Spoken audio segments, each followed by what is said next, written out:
How's it going out there, YouTube? My name is Jesse, and I am the curator for the Golden Age, and this is another Lost Heroes of the Golden Age. Yes, this is Lost Heroes of the Golden Age, and this time we're doing... Oh, yeah. What are you going on about? You're definitely reviewing a hottie this time. You know, this is one of the reasons I don't like doing female superheroes. Well, I'm a guy. Yeah, I know you are. Okay, this time we are releasing it for the holiday, Memorial Day. So this time we are going to be including this patriotic superhero with a montage. You haven't done that for a patriotic superhero in a while. Well, the reason for that is if I included a montage for every patriotic superhero that was out in the Golden Age, I'd run out of songs before I ran out of heroes, so I can't do it for everyone.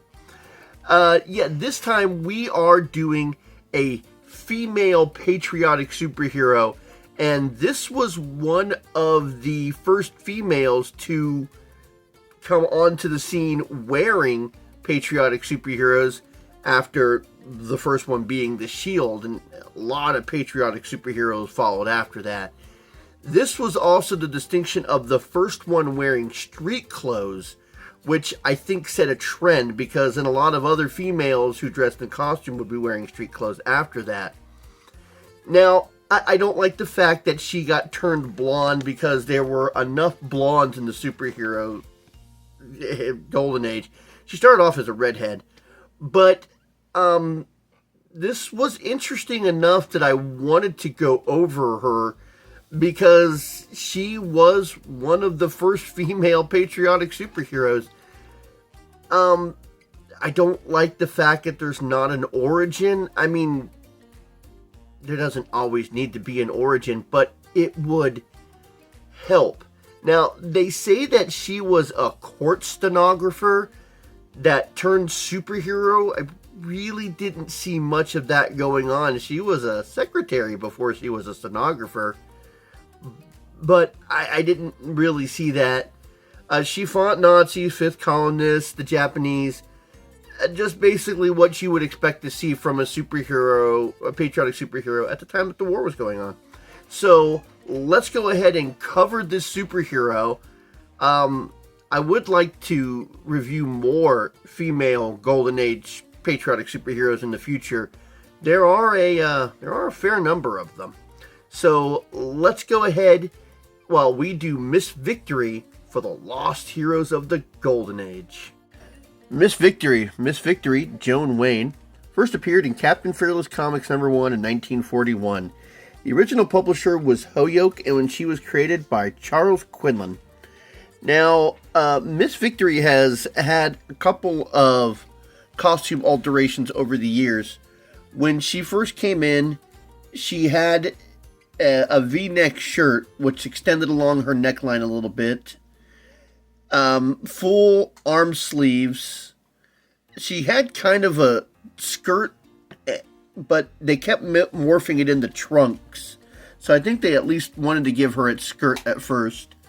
The red boots, the white mask, the blue cape, and she had red hair. But after the first couple issues, they changed her hair to blonde. And she would start off with the full arm length outfit and the trunks and a V on her shirt. But in Captain Arrow issue number 17, they would change her, and they even said to give her more sex appeal. So what they did is they took her blonde hair and they did it up in a bun where her hair would be more free-flowing before. She would get a halter top, and she wouldn't have the sleeves on her arm anymore. So she gets the halter top, the gloves, the boots, and the mask still, but there's nothing covering her arms anymore, so her arms are exposed, and it would stay like that until the last issue where they would put the V back on her chest again, which was right where the halter top would connect the V at the bottom, where she would be showing more cleavage in that outfit than when they just showed the outline of her before.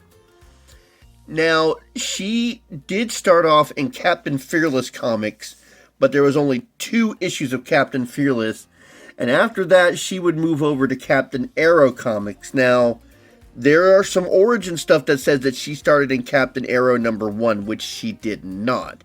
She started in Captain Arrow number 6, and her last issue would be in Captain Arrow number 26. And there was a weird numbering thing with Captain Arrow number 6, because it was Captain Arrow number 6, volume 2, number 12.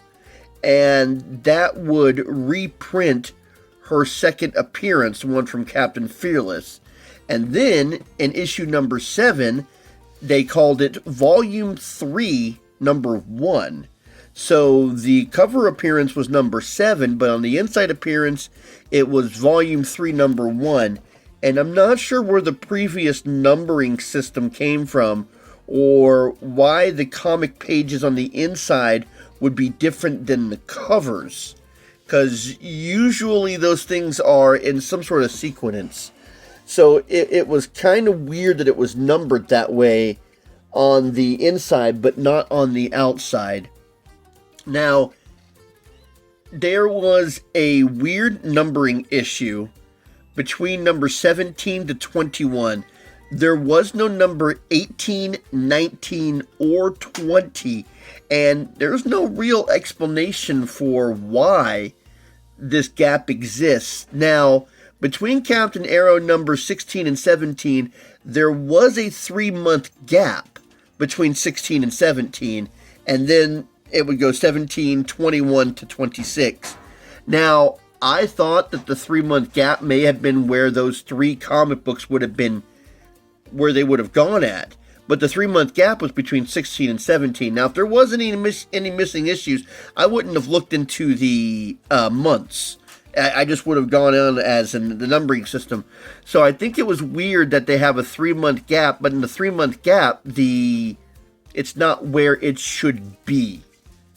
But after the gap, they didn't do volumes anymore. The cover issues and the inside cover started matching up. So with issue number 21, it actually said number 21. So somewhere in the mixture of the gap and the 3 months, they did something where the numbering system started adding up to proper. So they stopped doing the volumes and started following the number system. Now, she did go on a little bit longer than some of the other female patriotic superheroes. I mean, the longest 2 patriotic superheroes that were running were obviously Captain America and the Shield. And there were a number of other ones that went on for quite some time. She had the distinction of being the first patriotic female superhero to wear street clothes. Now, a lot of the patriotic superheroes were starting off as always wearing, the spandex, and then later would be wearing street clothes. But she was wearing street clothes from the very beginning. So that was one of the distinctions that she had, and may have kind of been a trend for other females to start wearing street clothes outside of their superhero forms. I mean, you can't be a superhero 24/7. Well, you can, but it's not very practical. But she was the first one to be wearing the street clothes, and I kind of wish that they had kept her being red hair. There were way too many blondes in the superhero, and having red hair actually set her apart. But, I mean, you made her a blonde bombshell, and there were plenty of comic books that I could have read if I really wanted to see a blonde bombshell in the 40s. Now, Miss Victory isn't given an origin story, so it's one of those that you just have to accept the fact that she's there. Now, at first, it seems like she's taking on politicians or fighting to keep America's ideals alive, like when she was helping out one of the smelting factories.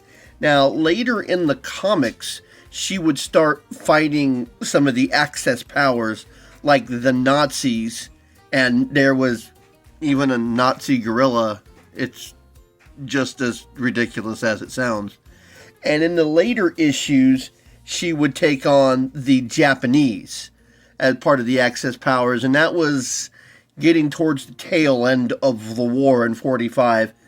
Now, Captain Arrow would end in 1946, and in her last issue, she was taking on what would be considered normal street-level thugs, nothing too out of the way.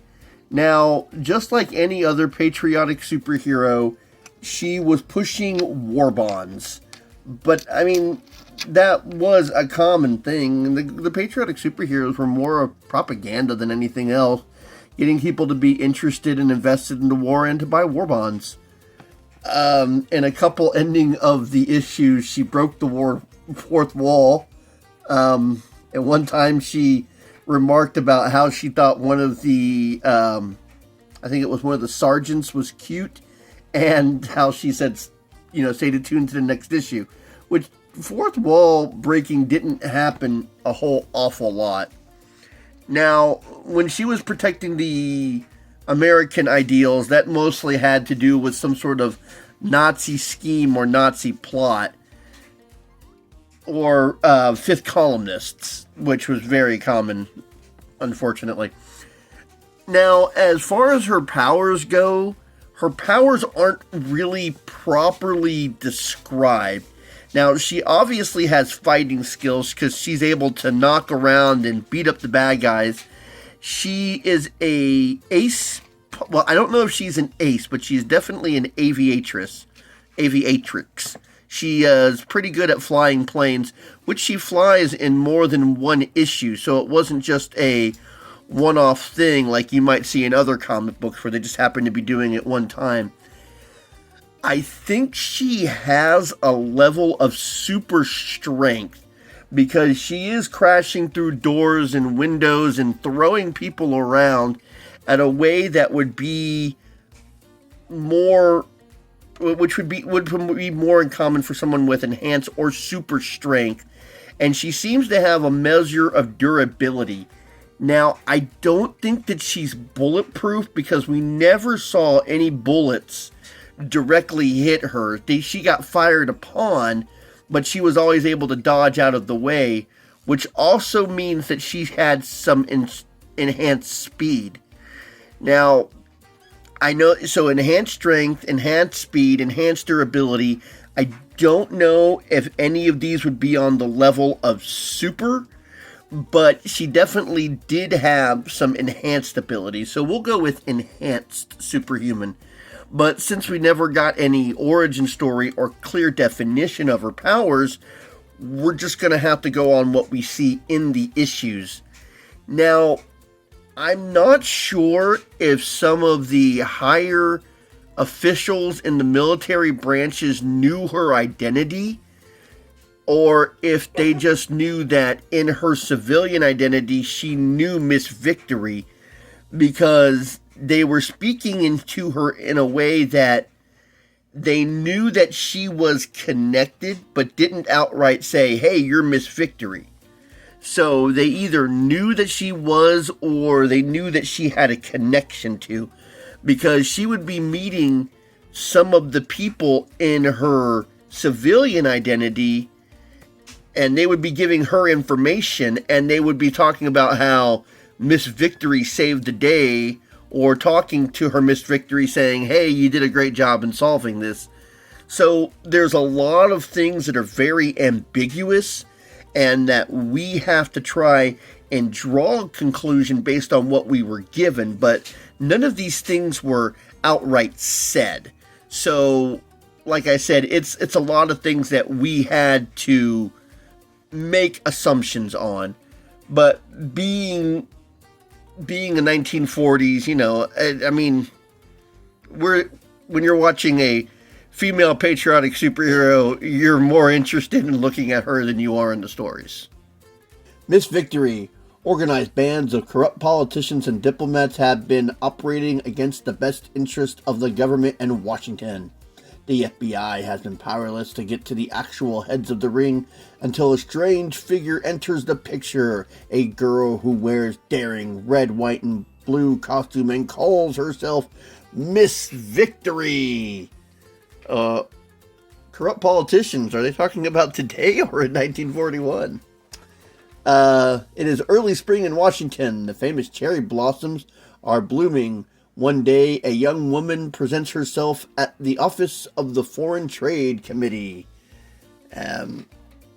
Miss Wayne, will you step in, please? Mr. Hardy is expecting you.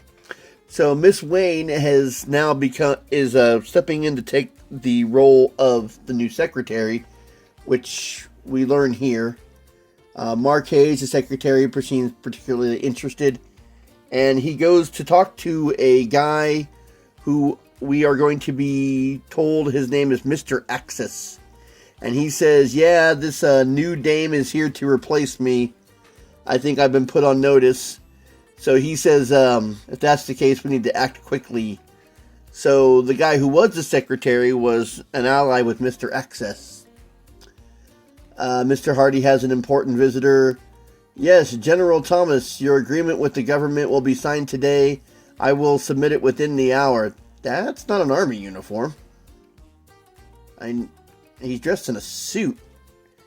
I mean, even if he was just visiting the senator's office, he would should be dressed in Class A's if he's army. All right, they're talking about the agreement that they're talking about is the rubber import agreement with Romania. It is essential to the national defense.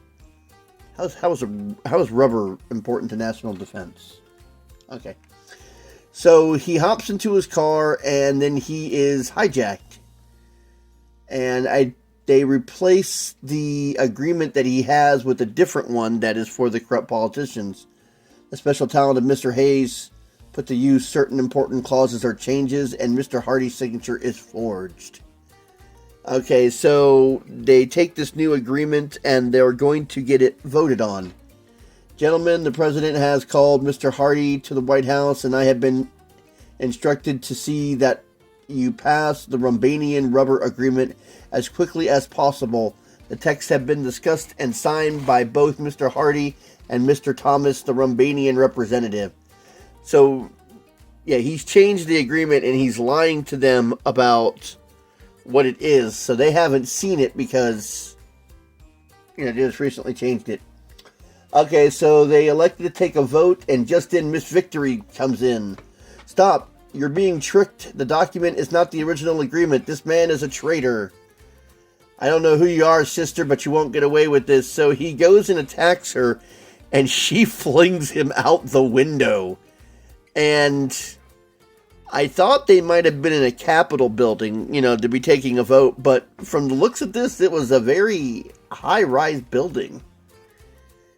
I will take charge of this, gentleman. Please remain in session while I get the original agreement. You see, they're in session, and they don't meet into a high-rise building. The Capitol building is just a one-floor building. All right, he says, who are you? She says, my name is Miss Victory. I'll be seeing you. And then she gets into her civilian identity to pay Mr. Access a visit. Madame, did you knock? What is it? Allow me to enter, sir. I have a message for you. Who are you? You might call me Fate, Mr. Axis. So he lifts the veil that she's wearing to try and see who she is, but he realizes she's wearing a mask, and she dons her uniform. You will what? But first, let's get down to business. Your friend Mark Hayes had an unfortunate fall from a rather high window. I am here to get the original papers of the Romanian rubber agreement, so just fork it over before I get mad. She kicks the gun out of his hand and starts tossing him around. So, she's got some level of super strength. She threw a guy out the window and she's tossing him around the room. So, she beats him up now to secure this baby and get Mr. Hardy. So, she tosses him around, calls for someone to call the proper authorities, and she gets to the building where Mr. Hardy is being located, and she busts her way in. Wow, my shoulder. I'll have you loose in a jiffy, Mr. Hardy, to the committee meeting.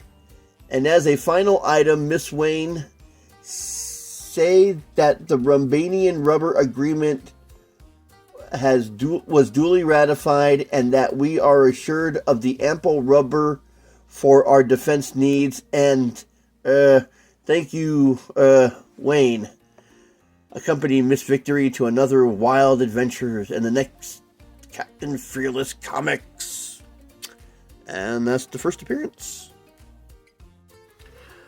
Okay, I hope you liked this video. I hope you learned something that you didn't know before. Like I said, we are going to go ahead and do the montage now. Now, I don't own the rights for this. I believe I'm doing a Hans Zimmer version of the song that I'm going to be playing. Yeah, it's a Hans Zimmer's version of My Country 'Tis of Thee. So let's get into the montage, and next time I'll be seeing you.